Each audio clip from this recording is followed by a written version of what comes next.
Hello అండి, అందరికీ hi. నేను బాగున్నాను. మీరు ఎలా ఉన్నారో కామెంట్ బాక్స్లో రాసి చెప్పండి. ఈరోజు వచ్చేసి సింపుల్గా బ్లాగ్ అండి. ముగ్గు వేసాను, ఇంకా వాళ్ళకి స్నాక్స్ బాక్స్ పెట్టేశాను పిల్లలకి, ఇంకా ఎగ్ కీమా కర్రీ అయితే చేసేసాను. సో ఇంక ఇక్కడ కొత్త ముగ్గు అయితే ట్రై చేశాను. ఓన్లీ ఇంకా వేసిన ముగ్గు రొటీన్ ఏమేస్తాము అనేసి కొత్తగా యూట్యూబ్లోనే చూశాను. ముగ్గు కూడా యూట్యూబ్లో చూసి కొత్త ముగ్గు ట్రై చేశాను. ముగ్గు అయితే బాగా వచ్చింది. సో ఇంకా స్కూల్స్ స్టార్ట్ అయిపోయాయి. పిల్లలకు మార్నింగ్ లేపి స్నానాలు చేయించి బాక్స్ పెట్టేసి ఇంకా బ్రేక్ఫాస్ట్ తినిపించి వాడిని పంపించి అర్జున్ కానీ స్కూల్కి పంపించి వచ్చేసరికి చాలా లేట్ అయిపోతుంది. ఇంకా మార్నింగ్ రొటీన్ మొత్తం ఇంకా మదర్స్ అందరికీ ఇదే రొటీన్ ఉంటుంది కదా, బాక్స్ ఏం పెట్టాలి, బ్రేక్ఫాస్ట్ ఏం చేయాలి, వాళ్ళు ఏం తింటారు ఏం తినరు అనేసి ఇలానే ఉంటుంది. సో ఇంకా ఈరోజైతే నేను బ్రేక్ఫాస్ట్కి దోశలు చేశాను. ఇంకా బ్రేక్ఫాస్ట్కి దోశలు చేసేసి పల్లీల పొడి చేయకుండా ఇంకా పల్లీల చట్నీ చేశాను. ఇంకా పల్లీల పొడి డైలీ ఏం తింటారు, వాళ్ళకు కూడా బోర్ కొట్టేస్తుంది అనేసి ఇంక ఈరోజు పల్లీల చట్నీ బ్రేక్ఫాస్ట్కి దోశలు అయితే వేసేసాను. ఇంకా వరుణ్ అర్జున్కి బ్రేక్ఫాస్ట్ వేసేసి ఇచ్చేసాను. ఇంకా అర్జున్ అయితే తినేస్తాడు కానీ వరుణ్కి తినిపించి ఇంకా అర్జున్కి బస్సు వస్తుంది, బస్సు ఎక్కి వెళ్ళిపోతాడు అర్జున్. కానీ వరుణ్కి నేనే వెళ్ళి డ్రాప్ చేసి మళ్ళీ తీసుకొని వచ్చేస్తాను. అర్జున్కి అయితే స్కూల్ 3:30 వరకు ఉంటుంది, వరుణ్కి మాత్రం 12:30 వరకే ఉంటుంది. మళ్ళీ నేను 12:30కి వెళ్ళి వరుణ్ని తీసుకొని రావాలి. మళ్ళీ వరుణ్ని తీసుకొని 12:30కి తీసుకొని వచ్చేసరికి 1:15 అలా టైం అవుతుంది. ఇంకా వాడికి తినిపించేసరికి 2 అవుతుంది. వాళ్ళు ఇంకా 2:15కి 2:30కి పడుకుంటే మళ్ళీ ఒక 1 అవర్ 3:30కి అలా లేస్తాడు. ఇంకా అలాపు ఇంకా మళ్ళీ అర్జున్ వచ్చేస్తాడు. మళ్ళీ రొటీన్గా వాళ్ళకి స్నాక్స్కి ఏమన్నా పెట్టేసి మళ్ళీ మిల్క్ ఇచ్చేసి మళ్ళీ వాళ్ళ హోంవర్క్స్ అవి ఇవి చూస్తే ఇంకా డే మొత్తం ఇలానే గడిచిపోతుంది. అంటే ఇంకా బిజీగా అయిపోతుంది. ఇంకా టైం అంటే ఏముండదు. మార్నింగ్ 9కి 9:15కి పంపించేసి వస్తా కదా, 9:15 అంటే ఇంకా మళ్ళీ ఇంటికి వచ్చేసి బట్టలు ఆరేసి ఇంకా నేను టిఫిన్ చేసేసరికి 11 అవుతుంది. 11 నుంచి 12 వరకు ఒక 1 అవర్ టైం ఉంటుంది అంతే. అంతకుమించి ఇంకా టైం ఏముండదు. ఇంకా ఆ పని ఈ పని అనేసి హౌస్ వైఫ్స్ అంటాం కానీ చాలా పని ఉంటుందండి. అందరూ ఏముంది ఇంట్లో కూర్చొని తింటారు అనేసి అంటారు కానీ అంత ఈజీ అయితే కాదు హౌస్ వైఫ్. సో నా ఒపీనియన్ అయితే చెప్పేశాను. ఇంకా సింపుల్గా ముగ్గు అయితే ఇలా వేసేసాను.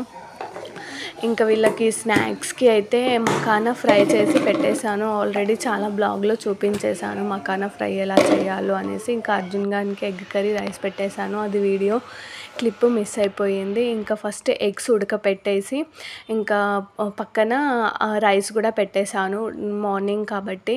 ఇంకా ఎగ్స్ ఉడికిపోయాయి. ఇంకా ఎగ్స్ మీదే పొట్టు మొత్తం తీసేసాను. ఇంకా ఎగ్స్తోన ఇంకా ఎగ్ కీమా లాగా చేస్తున్నానండి. ఇంకా నేను ఎప్పుడు ట్రై చేయలేదు, కర్రీ చూద్దాం, చాలామంది ట్రై చేస్తున్నారు కదా, నేను కూడా ట్రై చేద్దాం ఎలా వస్తుందో టేస్ట్ అనేసి. కానీ టేస్ట్ అయితే చాలా బాగా వచ్చింది. మీరు కూడా ట్రై చేయండి. ఎగ్ కీమా కర్రీ టేస్ట్ అయితే బాగుంది. ఇంకా ఎగ్స్ పైన పొట్టు మొత్తం తీసేసి ఇలా ఎగ్ని పెట్టేసి ఇలా సన్నగా గీరేస్తున్నాను. సో ఇందులో ఒక 4-5 ఉంటాయి. నేనైతే మీడియంలో తీసుకున్నాను. మరీ అంత చిన్నది కాకుండా మరీ అంత పెద్దగా కాకుండా మీడియంగా ఇలా ఎగ్ని మొత్తం గీరుకున్నాను. ఇంకా ఎగ్ మొత్తం గీరేసుకున్నాను. మొత్తం ఒక 6 ఎగ్స్ పెట్టేశాను కదా, 6 ఎగ్స్ మొత్తం ఇలా నీట్గా గీరేసుకొని పక్కన పెట్టేసుకొని ఇంకా బౌల్ పెట్టుకొని అందులోనికి సరిపడినంత ఆయిల్ వేసేసాను. ఇంకా అందులోనికి ఫ్లేవర్ కోసం అనేసి ఒక దాల్చిన చెక్క, 2 లవంగాలు, ఒక ఇలాచీ వేసి ఇంకా ఆనియన్స్ వేసి ఫ్రై చేస్తున్నాను. ఇంకా ఆనియన్స్ మొత్తం ఫ్రై అవ్వడానికి ఒక 10 మినిట్స్ అలా టైం పడుతుంది. సిమ్లోనే చేశానండి. ఇంకా సరిపడినంత సాల్ట్, సరిపడినంత అల్లం వెల్లుల్లి పేస్ట్ వేసేసి ఇంకొక 2 మినిట్స్ అలా ఆనియన్స్ మొత్తాన్ని ఫ్రై చేసేసాను. ఇంకా ఆనియన్స్ ఫ్రై అయిపోయాయి. లైట్గా ఒక టమాటా కట్ చేసి వేసానండి, గ్రేవీ లాగా వస్తుందనేసి టమాటా కట్ చేశాను. ఇంకా కరివేపాకు వేసేసి మళ్ళీ ఒక 2 మినిట్స్ అలా ఫ్రై చేస్తున్నాను. ఆల్మోస్ట్ ఇంకా టమాటాలు కూడా కొంచెం ఫ్రై కావాలి కాబట్టి ఇంకా ఒక 5 మినిట్స్ అలా టైం తీసుకున్నాను. ఇంకా టమాటాలు ఆనియన్స్ 2 ఫ్రై అయిపోయాయి. ఇంకా టేస్ట్కి సరిపడినంత పసుపు కారం వేసేసి మొత్తాన్ని ఒక 2 మినిట్స్ అలా మళ్ళీ ఫ్రై చేసేసాను. ఫ్రై చేసేసి తగినంత ధనియా పౌడర్ వేసేస్తున్నాను. ఇంకా ఒక 2 మినిట్స్ మళ్ళీ ఫ్రై చేసి లైట్గా వాటర్ యాడ్ చేశానండి. సో గ్రేవీ లాగా చేయాలి కాబట్టి ఇంకా నార్మల్గా మళ్ళీ కొంచెం వాటర్ యాడ్ చేశాను. మళ్ళీ ఒక 10 మినిట్స్ అలా మొత్తాన్ని ఫ్రై అంటే లైట్గా ఉడకపెట్టేశాను. ఇంకా చూసారా, ఇంకా ఉడికిపోయింది. లైట్గా ఆయిల్ మొత్తం పైన తేలింది. ఇంకా ఇందులో మసాలాలు అవన్నీ వేసేసాను. ఆల్మోస్ట్ కర్రీ టేస్ట్ మొత్తం చూసేసాను. ఇంకా లాస్ట్ ఒక 2 మినిట్స్ ముందు అంటే ఒక 5 మినిట్స్ ముందు కర్రీ దించేటప్పటికి ముందు ఇంకా ఎగ్ మొత్తం వేసేసి ఒక 5 మినిట్స్ మొత్తము పెట్టేస్తే ఇంకా సింపుల్గా ఎగ్ కీమా కర్రీ అయితే రెడీ అయిపోతుంది. నాకైతే టేస్ట్ చాలా బాగుంది, బాగా కుదిరింది కూడా. ట్రై చేయండి ఫ్రెండ్స్.